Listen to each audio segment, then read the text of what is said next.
17 million से ज्यादा इनके फॉलोअर हैं। समय यूट्यूब में दुनिया का सबसे बड़ा एजुकेशनल चैनल बन चुका है आज। हर वीडियो 1 मिलियन ऐसे जाता है, ऐसे 1 मिलियन जाता है। 42 लाख बच्चों को ये पेड पढ़ा रहे हैं आज। मुझे नहीं लगता कि इससे ज्यादा बच्चे शायद दुनिया में कहीं पेड बच्चे एक साथ पढ़ते हो। ये केवल टीचर नहीं है, बच्चों के लिए एक इमोशन है। सिखाने में परफेक्शनिस्ट, समझाने में थेरेपिस्ट, द शिक्षा के स्पेशलिस्ट, ज्ञान की खान है आप, स्टूडेंट की जान है आप। खान सर, आपका स्वागत है द बड़ा भारत शो में। धन्यवाद। तो खान सर, सबसे पहले जो मैं आपसे सवाल पूछना चाहता हूं जिसने मेरे को बड़ा इंस्पायर किया, और वो सवाल ये है कि कोर्स जो आप कर रहे हैं, पहले पेड की बात करते हैं। फ्री तो सब देख रहे हैं, पेड आपका जो लोग नहीं देख रहे हैं उनको बता दें कि आप 200 रुपया में पढ़ाते हैं, 180 दिन, समझो 1 रुपया पर डे, कॉफी के खर्चे से कम। इरादे आपके नेक है तभी कीमत रुपया 1 है। तो मतलब यह है कि एक फेमस सेइंग है कि आपके जो कोर्सेज है खान सर, वो इतने सस्ते हैं कि कंपटीशन पैदा नहीं हो सकता है। तो ये इतने सस्ते कोर्सेज आपने लॉन्च कैसे किए? देखिए, हमको लगता है ना कि जिसे जिंदगी जीने के लिए ऑक्सीजन जरूरी है, वैसे एजुकेशन भी बहुत जरूरी है। भारत को विश्व गुरु कहा जाता था, हमारी संस्कृति पूरी दुनिया में जानी जाती थी। तो हम लोग इसको खोते जा रहे हैं। रीजन क्या है कि एजुकेशन बहुत महंगा हो गया है। तो हमको ना ये एक छोटा सा हिस्सा दिखता है कि हम पढ़ा रहे हैं, लेकिन ये एक वो फौज तैयार हो रही है ना जो भारत को वो पुराना गौरव दिलाएगी।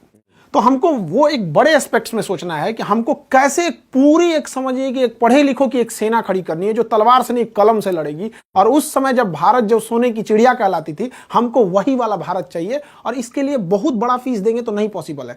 हमको चाहिए कि वो एक ठेला वाला, रिक्शा वाला जो है, जिसके पास कुछ नहीं है पैसे, 1 रुपये में 1 रुपये भी पढ़ सकता, वो भी नहीं है तो वो भी आए, तो भी पढ़ाएंगे हम उसको। लेकिन तुम हमारी भारत की जो भारत निर्माण की जो सेना है उसमें पीछे नहीं रह सकता है। इस भारत निर्माण के हर सैनिक के हाथ में एक कलम होगा। बड़े संघर्षों से निकले आप, आपके ऊपर भी आया, और मैंने सुना परिवार पे भी आपका काफी संघर्ष रहा बचपन में। आपने मतलब फिर भी कहते हैं कि जीवन में का सबसे बड़ा गुरु ठोकर है। खाते जाओ सीखते जाओ, खाते जाओ सीखते जाओ।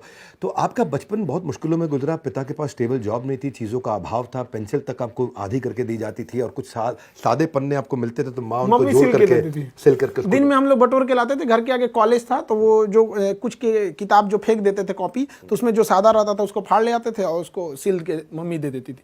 और उसको हम लोग ना कॉपी चेक कराने नहीं ले जाते थे, क्योंकि स्कूल वालों का एक स्ट्रेटजी होता है कि कॉपी मेरे यहाँ से खरीदो, या तो कॉपी ही नहीं है, सिली हुई है, तो पीट देते थे लोग कि क्यों नहीं लाए। तो पिटाना ही ठीक था। वहाँ लेते तो बैन कर देते कि भाई तुमको कॉपी लेनी ही पड़ेगी। और आप आर्मी ज्वाइन करना चाहते थे, ज्वाइन नहीं कर पाए? मेरा हाथ ये अजीब डिजाइन का है। मतलब हमको बस आर्मी ही चाहिए थी और कुछ भी नहीं चाहिए। हम जब 10th में पढ़ते थे तो जो एनसीसी में गए थे, तो शूटिंग जब दिया गया, बहुत बेहतरीन शूटिंग किए। तो जो कर्नल साहब थे हम लोग के, उस समय जो कर्नल थे, कर्नल उदय सिंह राठौर, हम लोग के सीओ साहब थे वहाँ पे, वो बुलाए, करेगा क्या तू आगे? आर्मी वालों की भाषा ही बहुत स्टिक होती है, तो हम उन्हीं को देख के कहें कि यही बनना है हमको।